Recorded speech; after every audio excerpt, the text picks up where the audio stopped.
commonly held attitudes that may contribute to the crisis. Violence doesn't start here.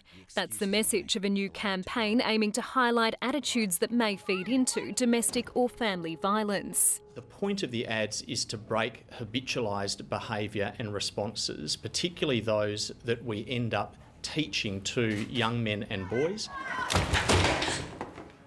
Just did it because he likes you. Disrespecting women does not always lead to violence against women, but certainly all violence against women began with that fundamental lack of respect. ABS data shows 1 in 6 women in Australia over the age of 15 has experienced violence from a current or former partner. For Aboriginal and Torres Strait Islander women, the rates are even higher. In the past, we've often focused on that violence against women is rife and violence against women is bad, but we haven't really gone near the causes of violence against women.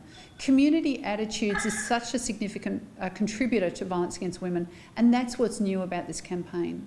Domestic violence groups have broadly welcomed the government's campaign, but some say it needs to go even further.